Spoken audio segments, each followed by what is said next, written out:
요한계시록 1장 4절 7절. 나 요한은 아시아에 있는 7교회에 편지를 씁니다. 지금도 계시고 전에도 계셨고 또 앞으로 오실 분과 그의 보좌 앞에 있는 7 영과 또 신실한 증인이시요 죽은 사람들의 첫 열매이시요 땅 위의 왕들의 지배자이신 예수 그리스도께서 내려주시는 은혜와 평화가 여러분에게 있기를 빕니다. 예수 그리스도께서는 우리를 사랑하시며 자기의 피로 우리의 죄에서 우리를 해방하여 주셨고 우리로 하여금 나라가 되게 하시어 자기 아버지 하나님을 섬기는 제사장으로 삼아 주셨습니다. 그에게 영광과 권세와 영원 무궁하도록 있기를 빕니다. 아멘. 보아라, 그가 구름을 타고 오신다. 눈이 있는 사람은 다 그를 볼 것이요 그를 찌른 사람들도 볼 것이다. 땅 위의 모든 족속이 그분 때문에 가슴을 칠 것이다. 꼭 그렇게 될 것이다. 아멘. 여러분은 여러분의 이름을 누군가가 함부로 부르는 것을 경험한 적이 있습니까? 남편이나 아내가 또는 자녀들이 여러분의 이름을 제대로 알지 못하고 부르고 있다면 기분이 어떻겠습니까? 또한 여러분의 자녀들이 여러분의 이름을 아무렇게나 자기들의 기분대로 바꾸어 부르면 어떻겠습니까? 그런데 이런 모습은 우리를 죄에서 구원하시기 위해 이 땅에 오셔서 대신 죽으신 주님의 이름을 사람들이 자기들 마음대로 지어 부르고 있다는 사실에 대해서 여러분 알고 있습니까? 아마도 여러분들도 그 중에 한 사람일 수 있습니다. 이사야 48장 9절의 말씀은 하나님이 이렇게 말씀하셨어요. 내 이름을 위하여 내가 노하기를 더디할 것이며 내 영광을 위하여 내가 참고 너를 멸절하지 아니하리라. 하나님은 하나님의 이름에 대해서 얼마나 중요하게 여기시는지 모릅니다. 그래서 하나님은 자신의 이름을 영광되게 하기 위해서 하나님은 우리의 죄를 보시고 오래 참고 기다려 주신다라고 말씀하십니다. 자, 하나님께서 자신의 이름을 구약에서 자신의 이름을 소개하셨습니다. 오늘 여러분들이 주님의 이름을 바로 알아서 주님의 이름을 부를 때 주님께서 가르쳐 주신 이름을 부르시기를 바랍니다. 구약 성경에서 하나님은 주로 자신을 존재성, 즉 스스로 있는 자, 또한 유일성, 전능자, 창조주를 강조하며 자신을 소개하셨습니다. 첫 번째로는 나는 스스로 있는 자니라, 절대적인 존재, 스스로 있는 하나님이라고 말씀하셨어요.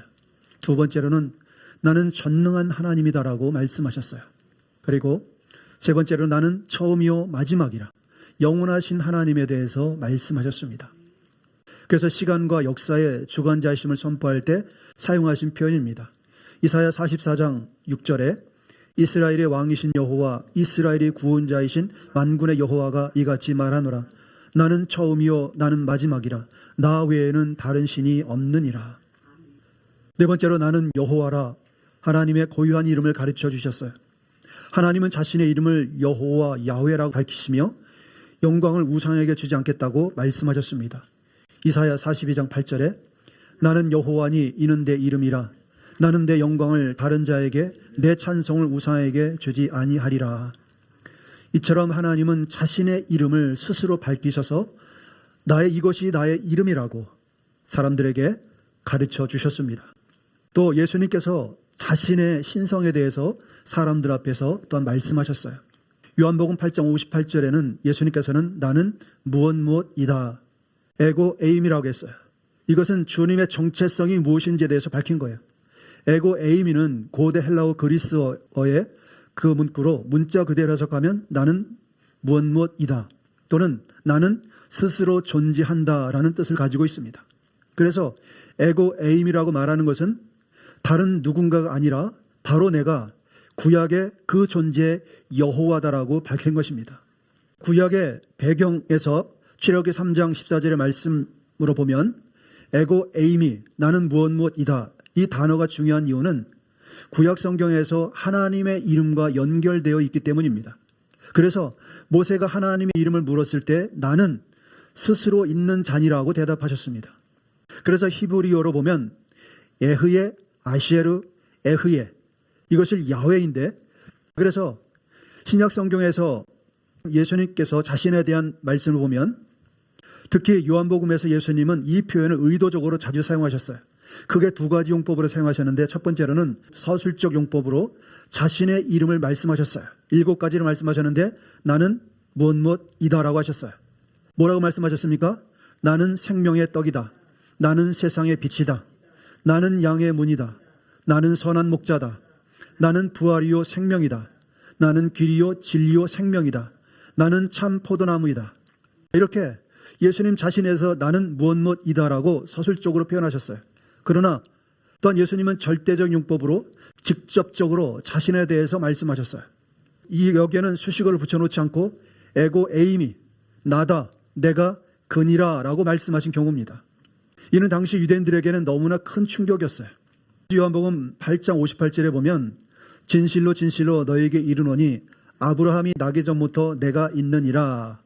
여기에 에고 에이미를 썼어요. 이 문장의 문법을 보면 아브라함이 태어나기 전부터, 이것은 과거입니다. 나는 존재한다. 이것은 현재인데 이것은 시제가 맞지 않습니다. 그런데 이것은 예수님이 나는 시간과 상관없이 영원히 스스로 존재하는 신 야훼이다라고 선언하신 것입니다. 그래서 유대인들이 이것을 신성모독이라 생각하고 돌로 쳐 죽이려고 했던 것이고, 예수님께서 법정에 서셨을 때 내가 바로 그다라고 한 그것이 바로 예수님을 사람들의 십자가에 못 박아 죽이려고 했던 것입니다. 세 번째로는 하나님과 예수님을 공통된 소개된 말씀이 있어요. 공통으로 알파와 오메가. 성경의 마지막인 요한계시록에서는 하나님과 예수님이 동일한 표현으로 자신을 소개하셨어요. 그래서 이것은 예수님이 곧 하나님이시며 역사의 시작과 끝이심을 보여주는 결정적인 증거입니다. 계시록 1장 8절에 주 하나님이 이르시되 나는 알파와 오메가라. 이제도 있었고 전에도 있었고 장차 올 자여 전능한 자라 하시더라. 계시록 22장 13절에 나는 예수님은 알파와 오메가여 처음과 마지막이요 시작과 마침이니라. 나 예수는 교회들을 위하여 내 사자를 보내요. 하나님께서는 당신의 이름인 여호와, 전능하신 하나님의 이름을 하나님 스스로 지으셨고 사람들이 여호와 야훼, 곧 전능하신 하나님이라고 부르게 하셨습니다. 여러분, 하나님은 모든 생명의 주인이십니다. 첫 번째 사람을 창조하셨을 때 아담이라는 이름을 지어주심으로 하나님이 사람의 주인이란 사실을 알게 하셨습니다. 자녀의 이름은 부모가 지어줍니다. 강아지의 이름은 주인이 지어줍니다. 누가 여러분의 아버지시며 주인이십니까? 여러분들은 여러분의 취향에 따라서 하나님의 거룩한 이름을 여러분의 소원을 담아서 새로운 이름을 붙여 부르고 있다는 사실에 대해서 생각해 본 적이 있습니까? 하나님께서는 스스로 나는 사랑의 하나님이다, 나는 사랑의 예수님이다라고 말하신 적이 있습니까? 그러나 사람들은 예수님은 나의 친구, 참 좋은 나의 하나님, 참 좋으신 하나님이라고 부르기를 꺼려하지 않습니다. 이는 마치 인간이 하나님의 주인이 된 듯한 모습입니다. 그래서 사람들이 기도할 때마다 뭘 그렇게 달라고 내놓으라고 떼를 쓰고 기도응답 안 해주면 더 이상 예수님을 안 믿겠다고 협박하는지도 모르겠어요. 왜냐하면 자신이 하나님의 주인이라고 생각하기 때문이 아니겠습니까? 물론 하나님은 사랑이시고 선하신 분이십니다. 그러나 그것은 하나님께서 부르라고 주신 이름이 아닙니다. 자기들의 좋은 대로 주님의 이름을 부르는 것은 하나님의 거룩하신 이름을 망령되게 부르는 죄를 범하고 있는 것입니다. 출애굽기 20장 7절에 너희는 주 너희 하나님의 이름을 함부로 부르지 못한다. 주는 자기의 이름을 함부로 부르는 자를 죄 없다고 하지 않는다. 하나님께서는 성경 어디에도 자신의 이름을 사랑의 하나님, 사랑의 예수님, 좋으신 하나님, 참 좋으신 하나님, 자신의 이름을 이렇게 부르라고 말씀하신 적이 없어요.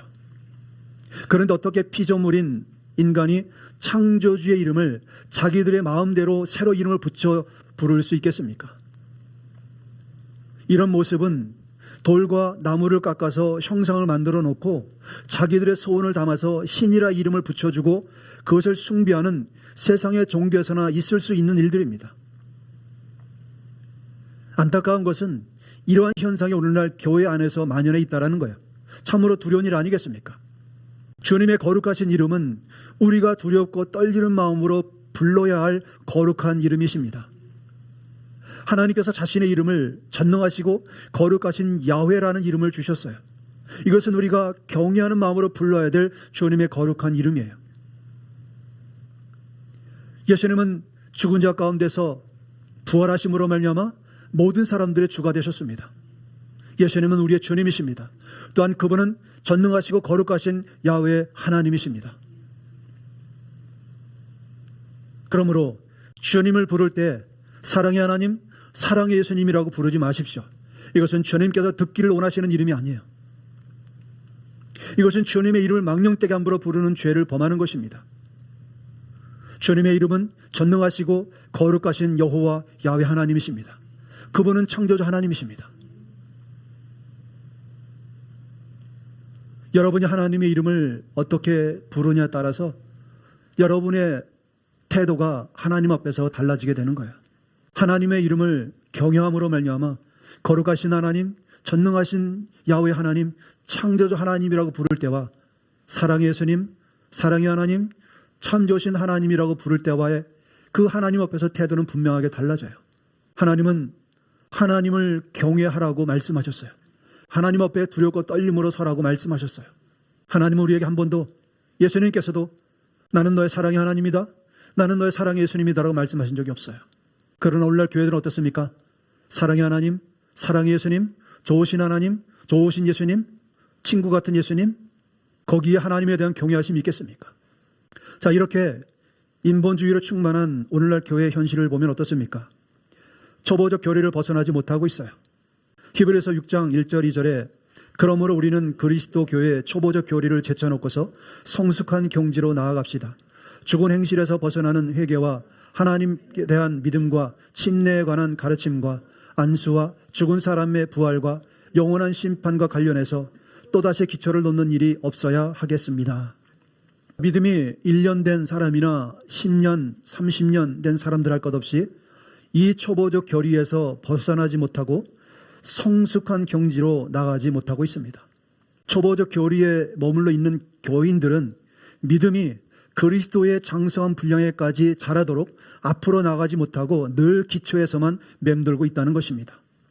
그리스도의 초보적 교리를 제쳐놓고서 성숙한 경지로 나아가는 성숙한 성도들은 다시 오실 그리스도를 기다리는 순결한 신부들입니다. 성숙한 경지로 나가는 그리스도인들은 젖이나 먹는 아이들같이 위로나 칭찬이나 인정 등에 목마른 사람들이 아닙니다. 그들은 땅의 것이 아닌 영원한 번영을 향하여 항상 앞으로 달려나가는 사람들이에요. 성숙한 신부들은 그리스도의 영광에 참여하기 위해 매일 자기를 부인하고 자기 십자가를 지고 영광스러운 부활에 참여하는 자가 되기 위해 주님과 고난도 함께 견디는 사람들입니다. 그러나 초보적 교리에 묶여있는 교회는 죽은 행실에서 벗어나는 회개와 하나님에 대한 믿음과 침례에 관한 가르침과 안수와 죽은 사람의 부활과 영원한 심판과 관련해서 열심히 가르치고 배우지만 지식에만 안주할 뿐 세상에서 받는 멸시와 조롱의 십자가를 지는 것을 원하지 않습니다. 견디질 못합니다. 그래서 매일 나를 부인하고 십자가를 지고 주님께로 나가야 한다고 말씀하지만 사람들은 여전히 초보적 교리에 묶여서 더 이상 앞으로 나가지 못하고 있습니다. 고난 때문에 그래요. 고난받는 것이 싫어서, 사람들에게 조롱받는 것이 싫어서, 사람들에게 오해받는 것이 싫어서, 그저 칭찬만 받고 싶고 인정만 받고 싶어서. 그러나 주님은 말씀하셨어요. 나에게로 오는 자는 반드시 자기를 부인하고 자기 십자가를 지는 자들이라야 올 수 있다고 하셨습니다. 이 초보적 교리에서 떠나 성숙한 경지로 나가는 믿음은 다시 오실 주님을 영접하기 위해 거룩함으로 주님을 기다리는 주님의 신부들의 믿음입니다. 주님은 가실 때 너희가 본 모습 그대로 다시 오겠다고 하셨어요. 주님의 말씀을 믿는 성도들이라면 전심전력하여 주님의 뜻에 순종하며 주님을 기다리는 것이 정상이 아니겠습니까? 말씀하시기를 히브리서 9장 28절에는 두 번째로 나타날 때에는 죄와 상관없이 거룩함으로 주님 자신을 기다리고 있는 사람들에게 나타나셔서 그들을 구원하실 것이라고 하셨습니다. 히브리서 12장 14절에는 거룩함이 없이는 아무도 주를 뵙지 못할 것이라고 말씀하셨어요. 주님은 당신이 하신 말씀 그대로 곧 다시 오실 것입니다. 반드시 오실 것입니다. 또한 주님께서 말씀하신 대로 거룩함이 없이는 아무도 주를 보지 못하리라는 말씀은 반드시 그 말씀대로 될 겁니다. 거룩함으로 죄와 상관없이 주님을 기다리고 있는 자들에게 나타나셔서 그들을 구원하실 거라고 하셨어요. 반드시 그렇게 될 것입니다. 그러므로 여러분은 주님을 경외하는 마음으로 주님의 말씀에 순종해야 합니다. 그래서 말씀에 순종하여 하나님의 뜻대로 회개와 거룩함으로 주님을 기다리는 자들은 7년 환난 전에 공중에서 주님을 영접하도록 부름을 받을 것입니다. 휴거에 대한 말씀은 데살로니가 4장에서 우리에게 명확하게 기록하여 가르쳐주고 있습니다. 데살로니가전서 4장 16절 17절 주님께서 호령과 천사장의 소리와 하나님의 나팔 소리와 함께 친히 하늘로부터 내려오실 것이니 그리스도 안에서 죽은 사람들이 먼저 일어나고 그 다음에 살아남아 있는 우리가 그들과 함께 구름 속으로 이끌려 올라가서 공중에서 주님을 영접할 것입니다. 이리하여 우리가 항상 주님과 함께 있을 것입니다. 휴거에 대한 성경적인 용어는 뒤에서 다시 다루겠습니다. 성경 말씀에 공중재림, 즉 휴거를 설명하는 많은 말씀과 동시에 죽음을 보지 않고 들림받는 사람들에 대해서 명확하게 기록되어 있습니다. 또한 휴거와 구별되는 지상재림이 있음을 또한 말씀하고 있어요. 이 두 가지, 즉 교회의 휴거를 위한 주님의 공중강림과 심판자로 지상재림을 구별하는 것은 우리의 신앙생활에 매우 중요합니다. 왜냐하면 우리가 어떤 주님을 기다리며 준비하느냐에 따라서 우리의 운명이, 영생이 갈릴 수 있기 때문입니다. 또한 이 두 사이에는 환난이라고 하는 무서운 기간이 존재합니다. 그 환난은 결코 교회를 위한 시간이 아닙니다. 하나님께서는 교회가 환난에 남겨지지 않고 영광스러운 휴거의 신부가 되기를 간절히 바라십니다. 계시록 1장 4절 5절 나 요한은 아시아에 있는 7교회에 편지를 씁니다. 지금도 계시고 전에도 계셨고 또 앞으로 오실 분과 그의 보좌 앞에 있는 7영과 또 신실한 증인이시요 죽은 사람들의 첫 열매이시요 땅 위의 왕들의 지배자이신 예수 그리스도께서 내려주시는 은혜와 평화가 여러분에게 있기를 빕니다. 예수 그리스도께서는 우리를 사랑하시며 자기의 피로 우리를 죄에서 우리를 해방하여 주셨고, 여기에 아주 중요한 내용이 담겨 있습니다.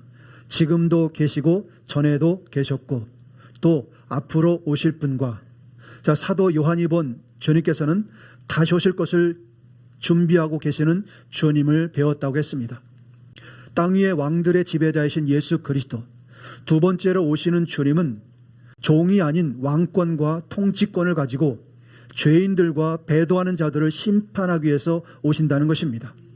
이 부분은 이사야의 예언을 비롯한 많은 선지자들의 예언이 성취된 것입니다. 이는 예수님의 오심에 대한 확실한 증거입니다.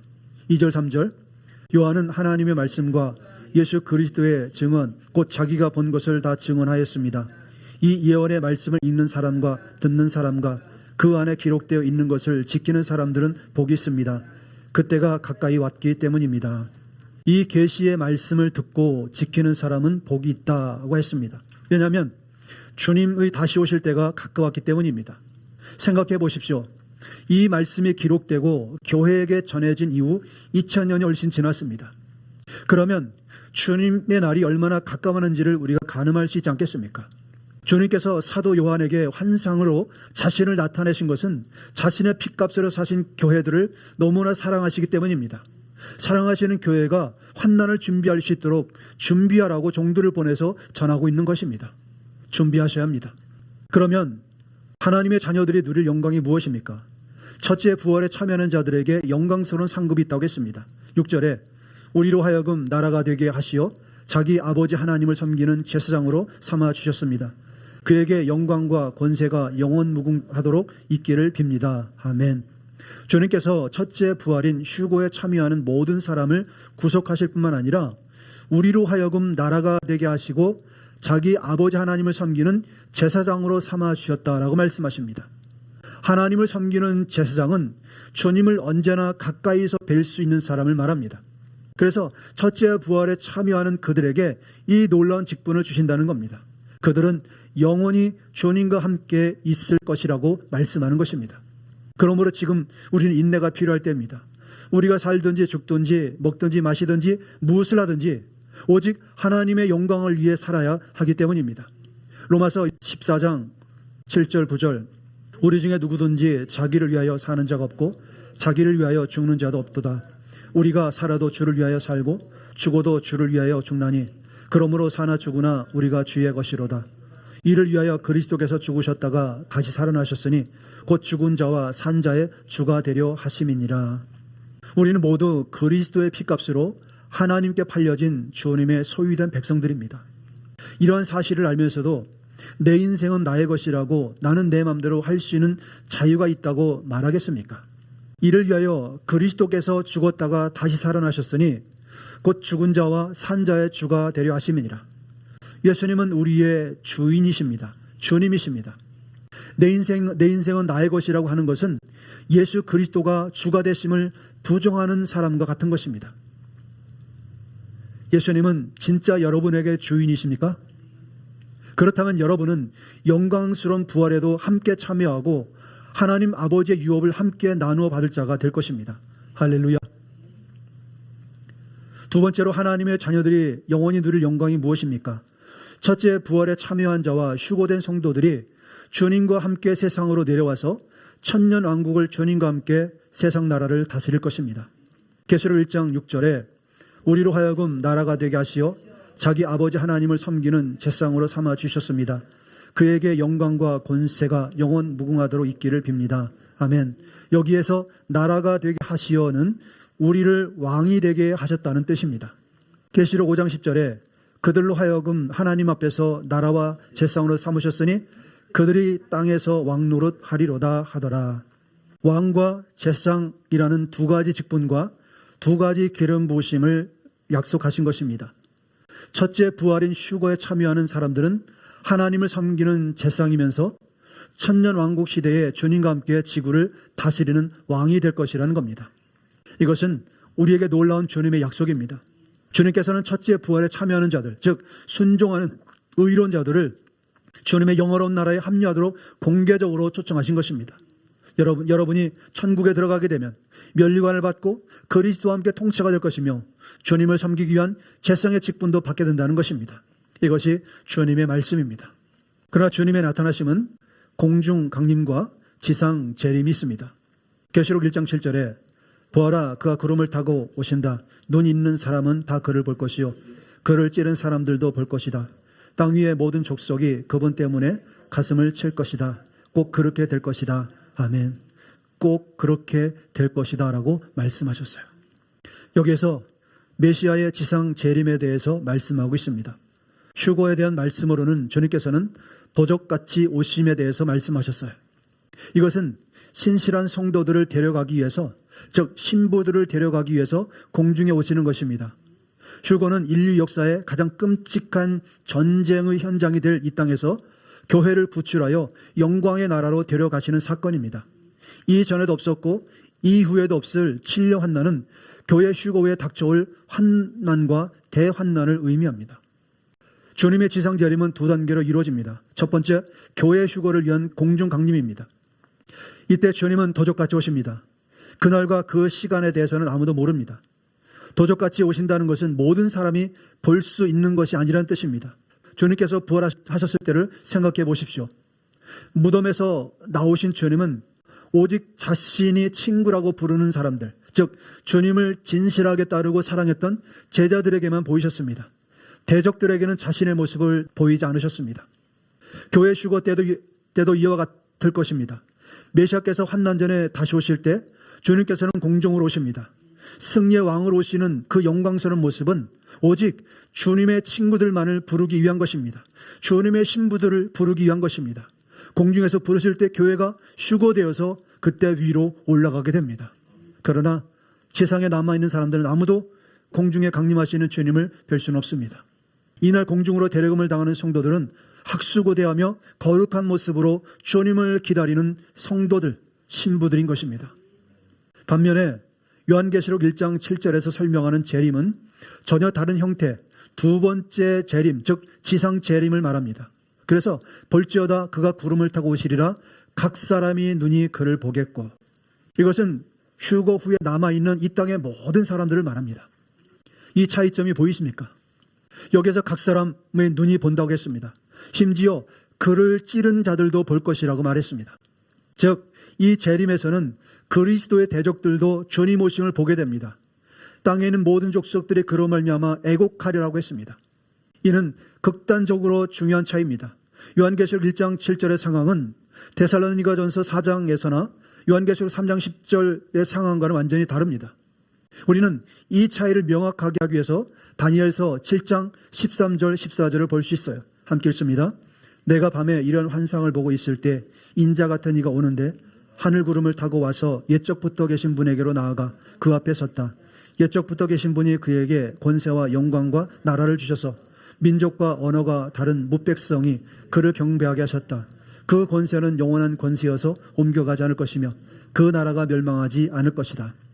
여기에서도 인자 같은 이가 하늘 구름을 타고 와서 권세와 영광을 받는 장면이 나옵니다. 마태복음 26장 64절에서도 인자가 권능의 우편에 앉아 있는 것과 하늘 구름을 타고 오는 것을 너희가 보리라. 이 땅에 남아 있는 자들은 주님께서 오시는 것을 보게 된다라고 말씀합니다. 그렇다면 교회의 휴거, 즉 첫 번째 오심에 대한 바울의 설명을 봅니다. 데살로니가전서 4장 13절 형제들아 자는 자들에 관하여는 너희가 알지 못함을 우리가 원하지 아니하노니 이는 소망 없는 다른 이와 같이 슬퍼하지 않게 하렴이라. 자, 사도 바울은 형제들아, 이것은 교회에게 전하는 말씀이라는 것입니다. 그는 성도들이 부활에 대해 무지하기를 원치 않았습니다. 당시 데살로니가 교회 성도들은 예수님의 재림을 간절히 기다렸지만 주님께서 오시기 전에 죽은 성도들이 어떻게 될지를 걱정하고 있었습니다. 그래서 주님께서는 바울사를 통해서 명확한 답을 주고 계시는 거예요. 14절에 예수께서 죽으셨다가 다시 살아나심을 믿을진데 이와 같이 예수 안에서 자는 자들도 하나님이 그와 함께 데리고 오시리라. 그리고 16절과 17절에서 살아있는 자들의 휴거의 순서를 설명했습니다. 16절 17절 주님께서 호령과 천사장의 소리와 하나님의 나팔 소리와 함께 친히 하늘로부터 내려오실 것이니 그리스도 안에서 죽은 사람들이 먼저 일어나고 그 다음에 살아남아 있는 우리가 그들과 함께 구름 속으로 이끌려 올라가서 공중에서 주님을 영접할 것입니다. 이리하여 우리가 항상 주님과 함께 있을 것입니다. 살아남아 있는 우리가 그들과 함께 구름 속으로 이끌려 올라가서 공중에서 주님을 영접할 것입니다. 이것이 휴거를 말하는 것입니다. 주님께서 친히 하늘로부터 내려오실 것이니 즉 천국으로부터 주님께서 하늘 공중에 직접 오신다는 것입니다. 휴거의 직접적인 표현도 있어요. 구름 속으로 이끌려 올려라는 이 표현은 우리가 납치되듯이 강력하게 채워 올라감을 말합니다. 그래서 끌어올려져는 하르파조라고 말하는데 휴거라는 교리의 가장 직접적인 어원의 근거가 되는 표현입니다. 그래서 여기에 하르파조는 채가다, 낚고채다, 강제로 옮기다라는 그런 뜻을 가지고 있어요. 이것이 휴거의 의미입니다.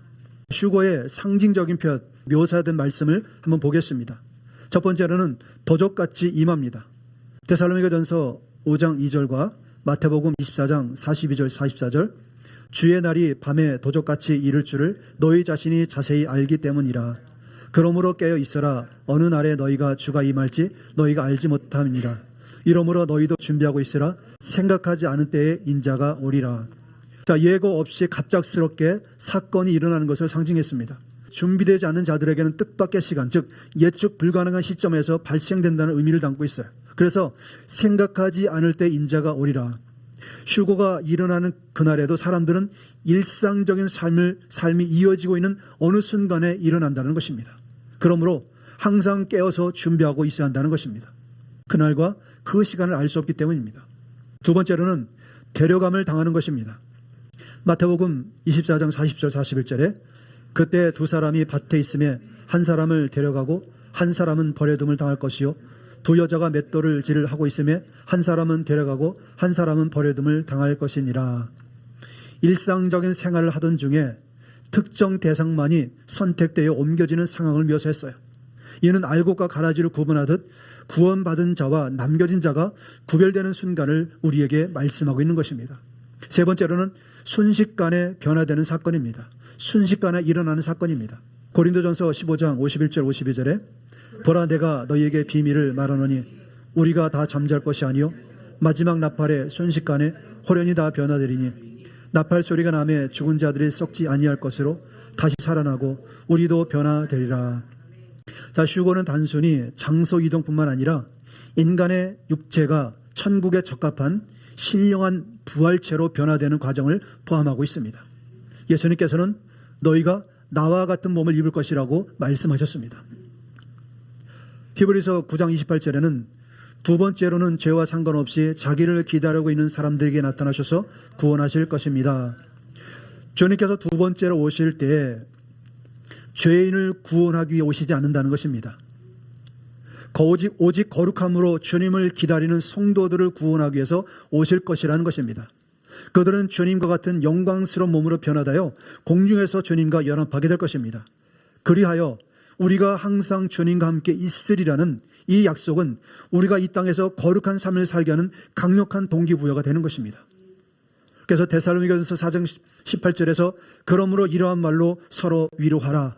여러분, 이러한 말로 우리가 서로 위로하고 격려하고 인내하고 함께 모이기를 힘쓰는 저와 여러분이 되어야 합니다.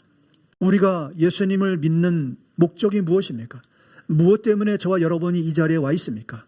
단 하나, 영생입니다. 영원히 죽지 않은 몸을 얻기 위해서입니다. 이것이 우리가 믿음의 최종의 목적이에요. 만약 이것이 없다면 사도 바울의 고백처럼 우리는 가장 불쌍한 사람이 되는 거예요.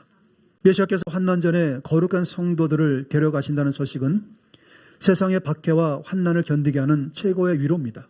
따라서 여러분은 이 소망을 가지고 어디에 가든지 시장에서나 사무실에서 길거리에서 직장에서 다시 오실 주님을 여러분은 전해야 합니다. 이것은 여러분 자신을 위한 거예요. 여러분들이 그렇게 전할 사람들에게 말할 때 이것은 나의 믿음의 고백이 되며 신앙의 고백이 되는 거예요. 고린도전서 15장 51절에도 비밀을 말씀하셨어요. 보라, 내가 너에게 이 비밀을 말하노니 우리가 다 잠잘 것이 아니요 마지막 나팔에 순식간에 홀연히 다 변화하리니. 순식간에 홀연히 다 변화될 것이라고 말씀합니다. 여기서 순식간은 눈 깜짝할 사이, 즉 나노초보다 더 짧은 빛이 망막에 반사되는 찰나와 같은 시간입니다. 이때는 준비할 시간이 없습니다. 그러므로 우리는 항상 준비되어 있어야 합니다. 여러분, 미련한 자가 되지 마십시오. 지혜로운 다섯 처녀처럼 항상 기름을 준비하고 계십시오. 그 기름은 거룩함입니다. 그 기름은 성령의 인도하심입니다. 말씀의 결론을 맺습니다. 사랑하는 성도 여러분, 오늘 우리는 성경이 증언하는 두 가지 재림의 비밀을 명확히 보았습니다. 하나님께서는 우리를 무서운 심판의 날인 지상 재림 때에 보기를 원치 않으십니다. 대신 주님은 우리가 환난 전에 흠과 티가 없는 깨끗하고 거룩한 신부의 모습으로 공중으로 휴거되어 그곳에서 주님과 만나기를 원하십니다. 휴거 후에 이 땅에서 남겨진 사람들에게는 감당할 수 없는 끔찍한 환난이 기다리고 있기 때문입니다. 그래서 우리는 내일이 중요한 것이 아니라 바로 이 시간, 이 순간이 우리에게 항상 준비되어 있어야 한다는 사실입니다. 지금이 중요합니다. 매 순간 깨어 있어야 합니다. 세상의 즐거움과 안일함에 취해 있을 시간이 없습니다. 도적같이 오시는 주님을 맞이하기 위해서 우리는 매 순간 거룩함과 정결함으로 기름을 준비한 슬기로운 다섯 처녀가 되어야 합니다. 여러분 결단하십시오. 여러분 환난을 통과하며 애곡하는 자가 되겠습니까? 아니면 환난 전에 죽음을 보지 않고 호련히 변화되어서 공중에서 주님의 얼굴을 뵙는 영광스러운 신부가 되겠습니까? 여러분 메시아께서 곧 다시 오십니다. 그날은 생각보다 훨씬 더 가까이 와 있습니다. 오늘 주신 말씀을 마음에 새겨서 세상과는 구별된 거룩한 삶을 살아가기를 축복합니다. 주여 주여 하는 사람일지라도 불의한 일을 행하는 자는 하나님 나라에 들어가지 못합니다. 오직 예수님을 주님이라 부르며 하나님의 뜻대로 의를 행하는 거룩한 자들만이 하나님의 나라에 들어갈 수 있습니다. 그러므로 항상 회개함으로 죄를 버리고 거룩하십시오. 주님께서 이 땅의 교회를 공중으로 부르실 날이 너무나 가깝기 때문입니다. 그때 한 사람도 땅에 남겨진 일이 없도록 하십시오. 진령 한나는 너무나 두렵고 끔찍한 날이 될 것이기 때문입니다. 주님께서 곧 다시 오십니다. 이렇게 말씀하시는 주님은 거룩하시고 전능하시고 창조주 하나님이십니다. 그 하나님만이 여러분의 진짜 하나님이십니다. 기도하겠습니다.